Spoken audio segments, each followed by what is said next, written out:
a ver qué hijo de puta hacen aquí. ¿No ven que se van a dar cuenta de lo que pasa? ¡Pendejos! Miren, hijos de la chingada.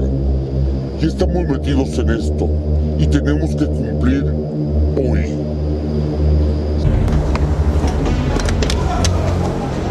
Bájate, Charras, o se mueren los dos.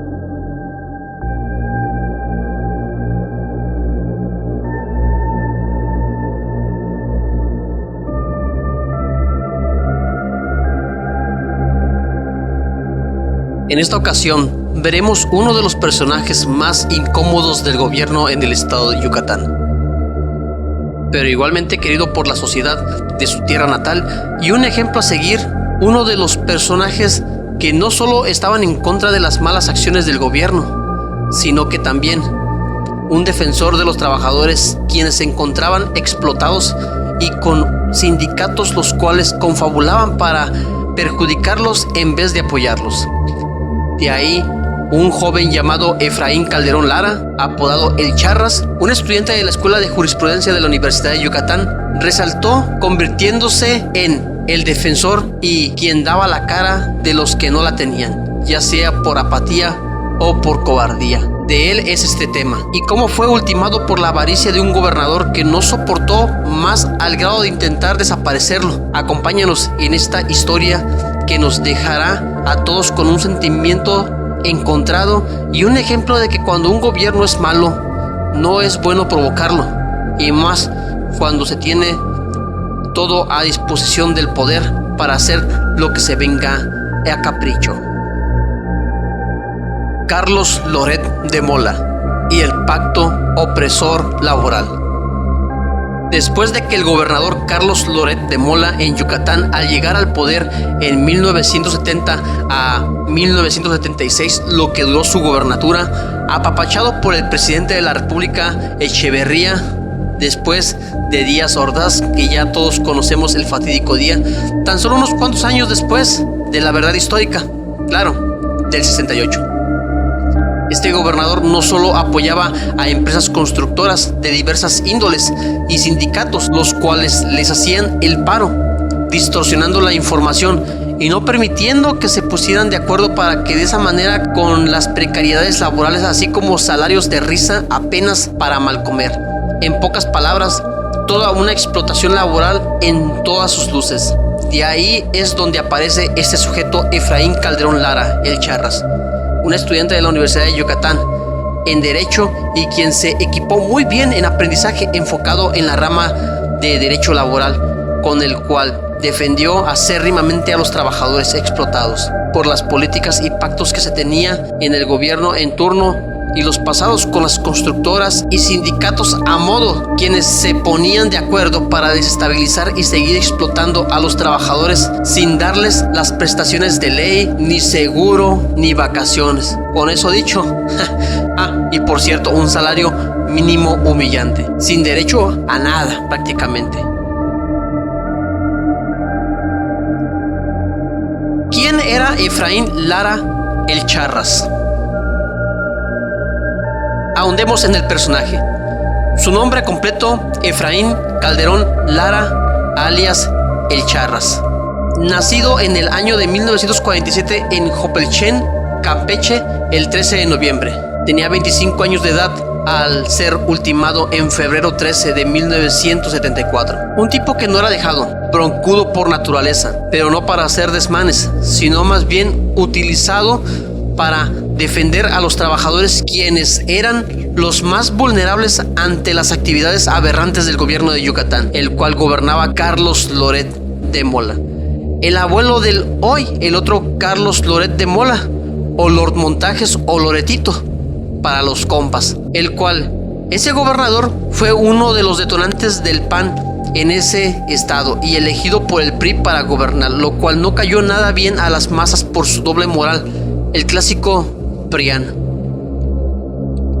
Un líder nato y siendo el líder de un movimiento estudiantil, peleaba acérrimamente a favor de los obreros oprimidos por el gobierno, quienes no querían darle beneficios que por la ley los demandaban, y desconociendo muchos de ellos la ley, y los respaldaba para justificarlos y guiarlos, algo que no era nada bien visto por los sindicatos que simulaban hacerlo valer sus derechos de trabajadores, y empresas coludidas con el gobierno que metían presión para callar al joven, el cual en su momento se convirtió en un dolor de cabeza.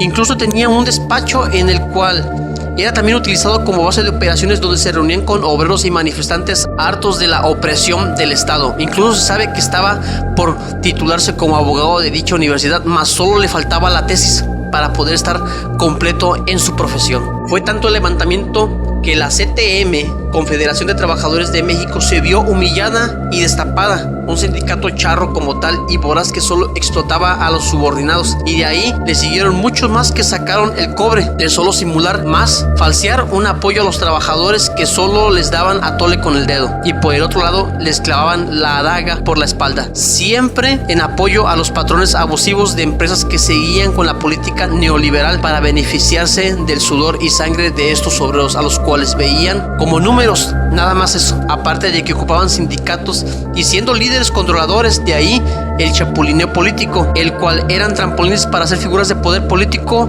o como se llama hoy en día, la usurpación. El movimiento tuvo tal grado que empresas de pueblo, empresas maquiladoras, zapateros, gasolineros, panificadoras, constructoras, conductores de autobuses, trabajadores administrativos de la entonces Universidad de Yucatán, que vivían bajo el yugo manipulador de sindicatos antes mencionados, se unieron al Charras para exigir sus derechos y no soportar más el pisoteo o el yugo que les tenía el estado de Yucatán. Háblese en este entonces del gobernador Loret de Mola. La otra cara de Loret de Mola. Este sujeto también era periodista, lo cual veremos un acto oscuro más adelante.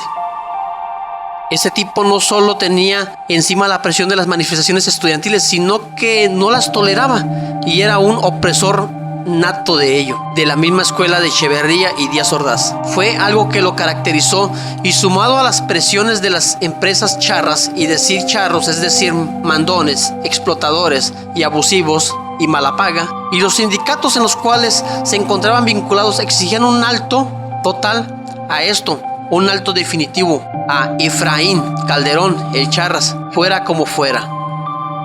En una ocasión fue invitado por el gobernador de Mola para dialogar con él y ver si ya podían dejar esto en paz, pero nada se arregló. Inclusive se sabe que trataron de llegar a un arreglo de darle una diputación o una dirección laboral en el gobierno del estado de Yucatán para ver si así ya se callaba, lo cual encolerizó al Charras, abandonando la reunión, algo que no fue del agrado de Loret de Mola, y la opción secundaria se pondría en marcha: callar para siempre a Efraín.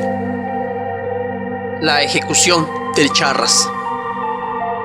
El día 13 de febrero del año 1974, Efraín Calderón Lara, el Charras, salía de su despacho en la calle 59 en Mérida, en donde calles más adelante es levantado, en donde se le cerraron en su coche particular un bocho gris, y a punta de pistola los mafiosos lo sacaron, unos mafiosos a sueldo que más adelante se sabría que eran ex policías, y se lo llevaron. El testigo del hecho, el profesor y compañero Pedro Quijiano, quien en ese momento se encontraba también dentro del vehículo del bocho gris, apresuradamente fue a dar mención del hecho violento a los compañeros de causa, donde ya se temían lo peor, que fueran a eliminar a Efraín. A Efraín Calderón Lara lo encontraron ultimado en la carretera 1018 Carrillo Puerto, Chetumal, aproximadamente 5 días después, en un estado avanzado de putrefacción. Pero por alguna razón los peritos se contradijeron al decir la versión oficialista que había sucumbido a una asfixia, pero médicos de Mérida descubrieron que tenía una herida de bala en la cabeza. Y si no fuera demasiado acabar con la teoría de una asfixia, lo encontraron torturado, patadas con puntapié en diversas partes del cuerpo, los huevos mutilados y destrozados, heridas punzocortantes, le arrancaron los dientes, la parte superior de la cabeza sumida posiblemente por golpe de algún objeto con un palo o bat, huellas de haber sido quemado, un acto totalmente infame y perverso. Los involucrados de dicho acto, los intelectuales señalados como Carlos Loret de Mola, gobernador de Yucatán, el jefe policíaco Felipe Gamboa, la consignación del capitán Carlos Marrufo Chan, el comandante Víctor Manuel Chan López y el sargento Néstor Martínez Cruz. Pero adivina qué, el que lo puso fue el mismo aniquilador, de nombre Carlos Francisco Pérez Valdés, autor material de la infamia. La causa de la captura de dicho aniquilador fue a causa, según testigos del momento, en un bar, ya que ese sujeto alcoholizado decía en palabras fuertes que él le dio fin al Charras, y no paraba de decirlo. Incluso parecía que lo presumía, o podría ser un remordimiento de conciencia. Y entonces los curiosos solo lo escuchaban sin mediar palabra alguna, lo cual, al grado y revuelo de los días posteriores del suceso, no faltó quien se mostró interesado y lo denunció, donde ahora dicho que el pez por su boca muere. Los cómplices antes mencionados fueron arrestados, menos obviamente el gobernador Carlos Loret de Mola. Qué curioso. Pero unos años más adelante fueron liberados, lo cual se le perdió la pista a muchos de ellos.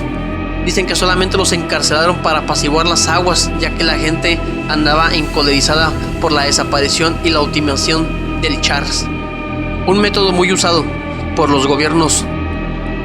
Incluso el aniquilador Carlos Francisco, el autor material, para salvar su vida, ya estando en prisión, informó al periódico Ovaciones cómo le ordenaron realizar el crimen y después cómo intentaron eliminarlo.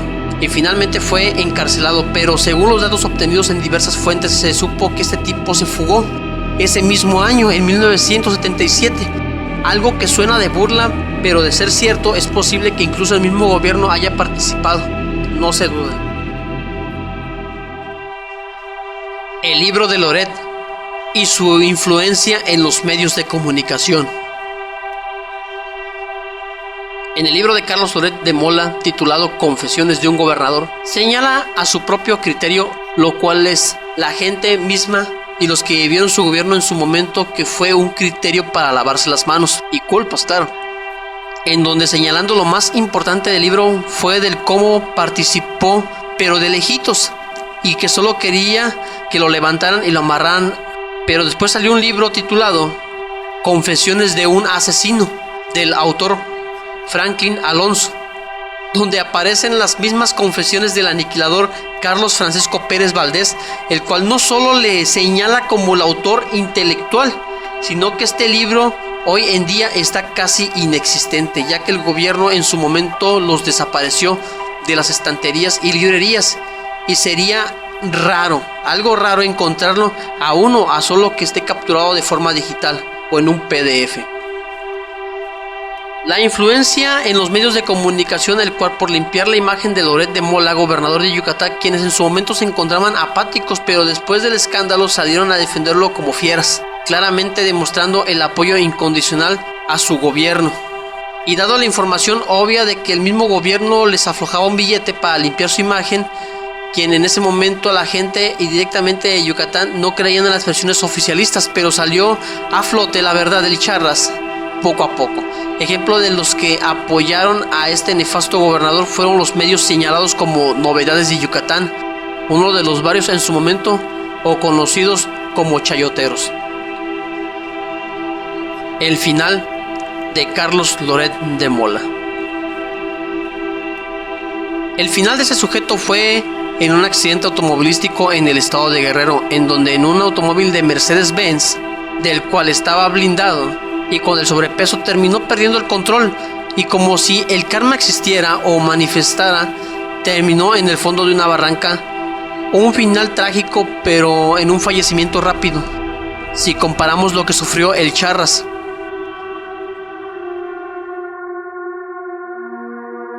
Aún hoy en día, a este sujeto, Efraín Calderón Lara, se le sigue dando homenaje, se le sigue reconociendo. como un luchador social, alguien que defendió a los trabajadores acérrimamente. A pesar de que ya han pasado más de 40 años de su deceso, se le sigue rindiendo tributo y homenaje. Y en su momento, cuando el Charras fue ultimado, en su velorio muy pocas personas se presentaron, pero la mayoría en sí estaba manifestándose. Se cuenta que entre 15,000 y 20,000 personas, en donde no bastó solamente eso, sino que trataron de amedrentar las marchas al viejo régimen, al estilo de Díaz Ordaz, balaceando toda la ciudad y en ciertos puntos, donde después los policías, al verse ya acorralados, huyeron y entró el ejército para de esa manera controlar y apaciguar el problema que había ahí en Mérida, Yucatán. Un acto aberrante por parte del gobierno, o más bien conocido como un crimen de Estado. Pero aún hoy en día, en cada celebración, se le sigue celebrando, y que fue un luchador social que hizo cambios muy drásticos y cual despertó el criterio de muchas personas para que estos ya no callaran y siguieran exigiendo sus libertades y oportunidades, como en este caso en lo laboral. Significativo para la clase obrera, para la gente trabajadora, porque él puso la primera piedra. Nosotros debemos seguir poniendo más piedra para que crezca lo que Efraín comenzó. La antigüedad, señores, voy a contarles la historia de un hombre que en Yucatán murió cubierto de gloria. Era Efraín Calderón, su nombre está en la memoria. Con esto terminamos esta edición, algo larga, pero era necesario que comprendieras datos y detalles a fondo, ya que la información está regada y cada quien cuenta una versión diferente o repetitiva. Te agradezco de antemano me hayas acompañado en este video, y si este material es de tu agrado, espero que en cajas de comentarios hagan saber de un tema para tocarlo a fondo, y que juntos le demos un rostro a esas incógnitas o iceberg que aún falta por encontrar. Te invito a seguirme en este canal y recibir las notificaciones, y recuerda, te informó Super Troyano, y la verdad se sostiene sola, la mentira hay que sostenerla, y te vas a cansar. Hasta la próxima edición. Bye.